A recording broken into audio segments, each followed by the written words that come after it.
With my card I had on file, it autofilled. It autofilled your card? I clicked one of the cards that was on there. Mm-hmm. Yeah. Okay. So, in order to It autofilled. 3 words. That was the entire defense. A credit card number, expiration date, and 3-digit security code belonging to a complete stranger simply materialized inside a phone because the machine decided, on its own, to commit a crime. Think of a locked filing cabinet inside a hotel back office. Now imagine someone claiming the drawer opened itself, pulled out a stranger's financial life, and typed it into a Domino's online order form without human hands ever touching it. That is not a defense. That is a glitch in the moral operating system. You used a card to one of the guests at the hotel. How? Go ahead. No, go ahead. No. You're asking. No, I don't understand how that would work. Okay. I think we both know how that would work. Is there any reason that you would be using your personal phone for work business, inputting people's credit cards? No. For work? You don't do that in any fashion. No. Is that correct? Correct. Okay. So how would it autofill a customer's information, credit card, the credit card number, the expiration date, and the 3-digit PIN? How would that be possible to autofill if you're not using your phone for any work-related purposes? Lexi? I don't know. Okay. Because this wasn't Before we go deeper into what the documents actually show, make sure you're subscribed to Trial Theory, Unsealed. Because we don't just cover the story, we follow the evidence. The incident report from the Ellensburg Police Department reads like a slow-motion collision between 2 incompatible realities. On one side, a hotel guest named Samantha Warner notices a pending charge for $27.75 to the Majestic Theater in Yakima. She had not been to the movies. Hey, so I had a random charge on my Capital One card tonight from Domino's, and it's the second one this week, and I was kind of curious. There was another one from the Majestic Theater. So I called I called Domino's tonight to get some information about the charge. And it happened earlier this week because I was on call for Aspen this week, and I stayed at the Red Lion Hotel. And I called them to get some information about who the pizza was going to, the delivery for it. And they gave me the information, and I was like, that's interesting because I had a charge to the Majestic Theater earlier after staying at the Red Lion Hotel, and the girl at the front desk, her name is Alexis, which also matches up with who the pizza delivery was going to. So I don't know if it's the same really? Alexis or not. Yeah, but I thought it was interesting. Then, 4 days later, a $44 pizza arrives at her card from a Domino's she never called. She traces the delivery name. Capital One card. I haven't called Capital One, but I did cancel the pizza delivery, and I thought I would call you guys and give you that information. For sure. Okay, I'm going to start, just so you know, my body camera's recording. According to court documents we've obtained, on February 3rd, 2026, Warner noticed there was a pending charge to her account for $27.75 to the Majestic Theater in Yakima. On February 4th, 2026, the charge posted and cleared. Warner thought this was odd and continued to monitor her account. On today's date, February 7, 2026, she saw a charge to the Ellensburg Domino's in the amount of $44.76 at approximately 20:29 hours. The officer goes to the Domino's location to verify the delivery details. Employees confirm the address where the order was supposed to be delivered and identify the name of the person who allegedly placed it. Hey there. I'm Sergeant Potter. My body camera's recording. Okay. Hey, did you speak to a lady a little bit ago about a fraudulent card or fraudulent pizza that called in, or was it one of your staff? Fraudulent pizzas? Yeah, so somebody had called in an order using a credit card that didn't belong to them. Oh. The victim's name was Samantha Warner, but the pizza was for a Alexis. It matches the woman working the front desk at the Red Lion Hotel. The officer pulls the Domino's receipts. He confirms the order. He confirms the name. He confirms the address. Hey there. I'm Sergeant Potter. My body camera's recording. Okay. Hey, did you speak to a lady a little bit ago about a fraudulent card or fraudulent pizza that called in, or was it one of your staff? Fraudulent pizzas? Yeah, so somebody had called in an order using a credit card that didn't belong to them. Oh. The victim's name was Samantha Warner, but the pizza was for a Alexis King at 1700. And I'm curious as to how that order was placed, whether it was online or if someone called. I can search it up. It was it. We had a lot of orders, so I have Yep, it was. So she just called within the last half hour. Was it? Do they have information on if it was a delivery or a carryout? Yep. Red Lion. Yep. For an Alexis King. Why The she chain of allegedly custody spent for the truth hundreds is at her unbroken. job using credit. Hi, Lexi. How are you? Good. Hey, I'm Sergeant Potter. This is Corporal Ingram. Just so you know, both of our cameras are recording. Hey, I'm going to have you step out here with us. Okay. Okay. Is that a heating pad? Yeah. Okay. I have a bad back. Oh, do you? Yeah. Okay.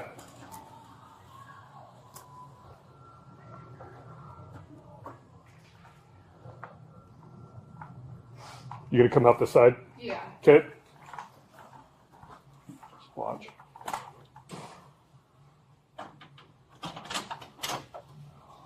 All right, so you're under arrest right now. You have a warrant for your arrest. For what? So just place your, I'll go through everything with you here in just a second, okay? Oh, okay. Release this hand. There you go. That's okay. I'm going to double lock these so they don't get tighter. And then I got to read you your rights, and then we'll go through everything, all right? Okay.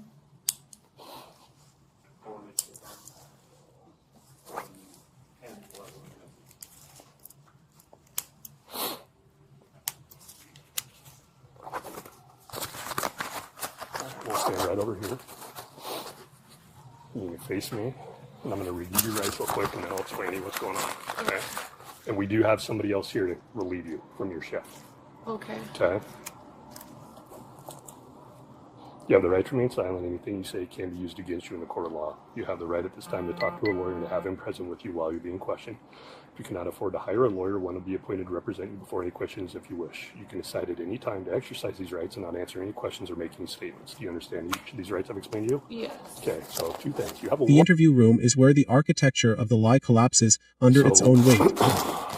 Obviously, I explained to you that you were under arrest. You have a warrant for your arrest for a driving violation, but you're also under arrest for theft in the second degree. And you had indicated when we were at the motel that you were confused by that. Yeah. It's been a little bit of time since we've spoken about that and the car ride and everything. Do you have an idea as to what I'm actually here talking about regarding the theft? No. You have no clue. You can't think of anything that you've done that would be wrong where you would be arrested for a theft charge. No. Okay. Were you going to get a pizza tonight? Yes. Okay. And did it show up? Yes. It did. Yes. Okay. And how did you pay for that pizza? With my card I had on file, it autofilled. It autofilled your card? I clicked one of the cards that was on there. Mm-hmm. Yeah. Okay. So in order to autofill something, you have to input it manually first and then save it into your wallet or whatever phone. I think you have an iPhone, right? So it'd be your wallet. So you have to save that on there. Is that correct? Yeah. So tonight you ended up placing an order for Domino's, and you're saying that you used what you thought was your card. Yes. Is that correct? Yes. Sergeant Potter does not yell. He does not accuse. He simply asks how a digital wallet could autofill data that was never supposed to leave the hotel's reservation system. The answer comes back flat and sterile. So the reason I ask how it could possibly be, Lexi, that gets autofilled is to help understand it, because maybe there's a reason for it. I don't know. I'm not in the hotel business. So there might have been a legitimate reason you were using your phone to input stuff, but it doesn't sound like it. No. And talking with the owner, it doesn't sound like that's the case either. No. So help me understand how it could possibly be that two different people had their credit cards used by you on accident to purchase things. I don't have an answer for that. It is the verbal equivalent of a shrug in an empty room. But the phrase that matters most is what comes next. She says she learned it. She learned it. She learned it. So if you can provide me a reason that you don't want to share that information, that's fine. If you just flat out don't, there's nothing else I can do about that. I just don't want to bring anybody else into it. I'm not saying that you have to bring anybody else into it. That's how it started, though, or I believe you. how it even came up in the first place, because I never did it. It's not like I've done it my whole life.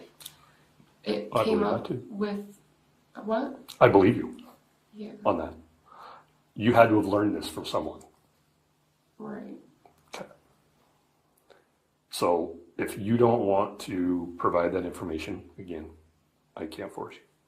Here's what the incident report reveals. King described learning to put all the credit card information in the comments field of the computer program at work. That way the details would be there and available whenever she needed. She learned this from the previous manager. King told That me is she the had moral been... refrain buried inside the probable cause affidavit. King described learning to put all the credit card information in the comments field of the computer program at work. Not the secure billing portal, not the encrypted transaction log, the comments field, a digital post-it note where internal memos go, where housekeeping requests are logged, where a previous manager allegedly taught her to dump raw financial data so it would be available whenever she needed it. She learned it. The method was not sophisticated. It was a loophole the size of a garage door left open by someone who understood exactly how the software worked. And now the narrative splits. The interrogation pivots from a single pizza to a prior case involving a different victim, $300 in fraudulent charges at Walmart and KFC in Yakima, all traced back to the same hotel. Yes. Okay. So a while back, Sergeant Sedaniel also took a report from another customer that had stayed at the Red Lion, saying, hey, I stayed at the Red Lion, and then a couple days later, there were these fraudulent charges on my credit card down in Yakima, specifically down in Yakima. Mm-hmm. One of them was from Walmart. One of them was to KFC. And I don't remember off the top of my head where the other one was, but it was another online merchant of sorts. Okay.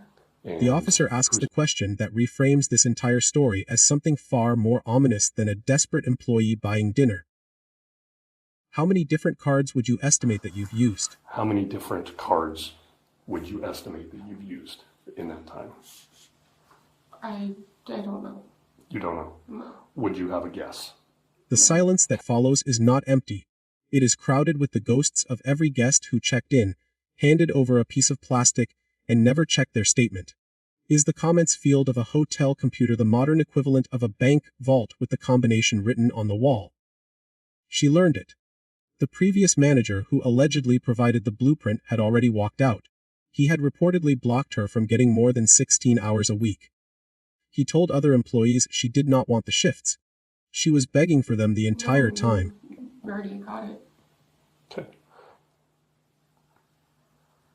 This might be difficult for you to answer, but I want you to do it to the best of your ability. Mm-hmm. How long have you been doing this? Recently, I actually just barely started getting actual 40 hours, like work weeks. Okay. And that was literally starting after the manager we had walked out on us. And that's a whole other thing. I thought he was a really good friend of mine. And I found out after he left that he was actually the reason I wasn't getting hours. I only got 2 shifts a week, 2 8-hour shifts. I got 16 hours a week. The entire time he was there. He gave me a Thursday and a Friday night audit shift, which was 8 hours. I asked for more hours many, many times. He said ownership won't let him. He's trying to put me on the schedule. I'm taken off.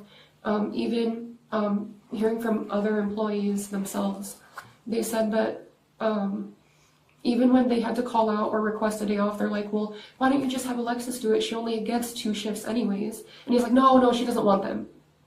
He was saying that. Yeah. The whole time I was begging him. Is that Whether the scheme was born from financial strangulation or something more deliberate is a question the prosecutor will have to answer. What the documents confirm is that the information sat in that comments field for months, accessible at any time, invisible to the guest, invisible to the owner, visible only to the person who knew exactly where to look. King told me she had been doing this for a few months, and it wasn't all the time. I asked King if she took photos with her phone of the credit cards or from the accounts on the work computer, but she wouldn't answer. With King no longer wanting to share more details about her crimes, I ended the interview.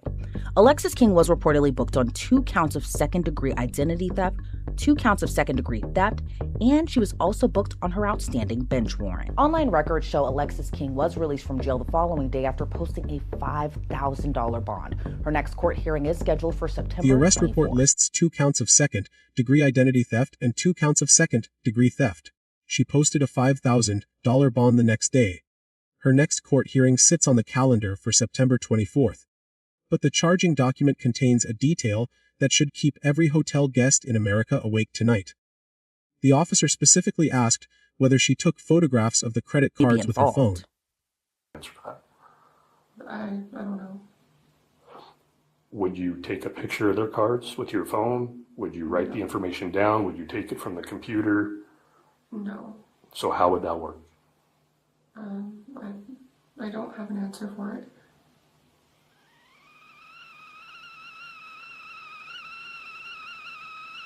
Okay. She would not answer.